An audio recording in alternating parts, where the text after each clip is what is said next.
Hey guys, welcome back. This is Naresh. So in the last video, we have seen how to work with classes and objects in Python. In this video, we will learn about constructors in Python. So let's see what are constructors.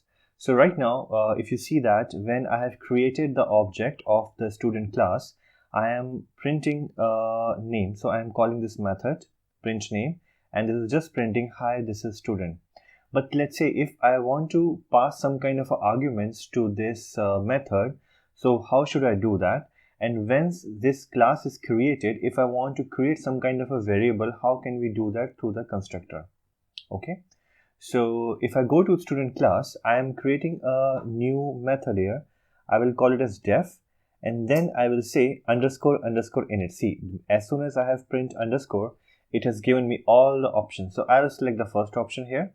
You will notice here it is written something self. So self means it is the reference of the object itself. Okay, so if I do here something like, if I do self dot, let's say I want to create a certain variable, so I will say self dot age. Okay, so this is the age of the student, and here I will say that age of the student is 14, and then I will say self dot school name,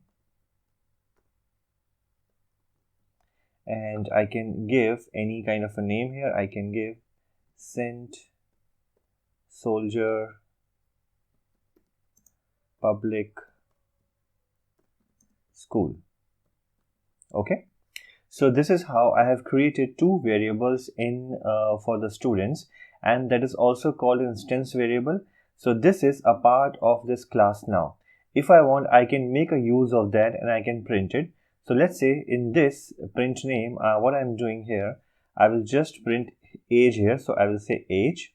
Okay, I will make a concatenate with this variable age. So I will again call it as self.age, and there I will say print, and here I will say school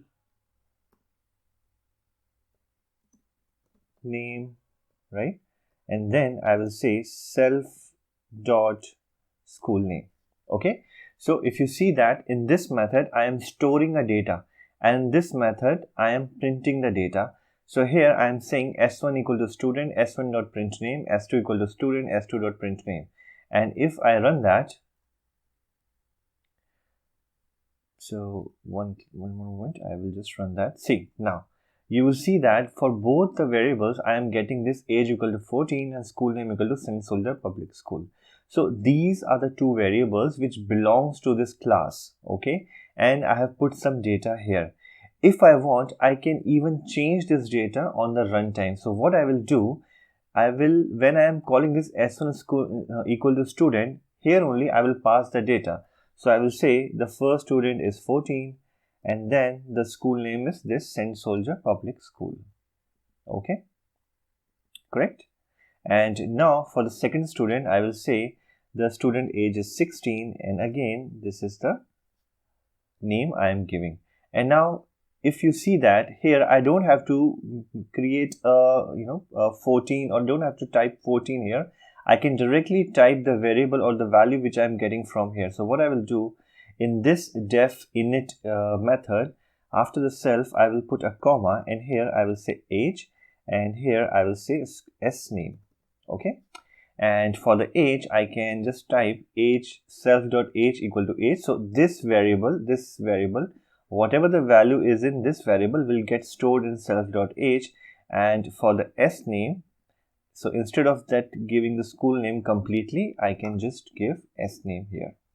Okay, and now what I will do, I will again go ahead and print it. And now you can see for both the students, now I am printing a different age. The first student is of 14, the school name is St. Soldier Public School. The second is 16, and the school name is St. Soldier Public School.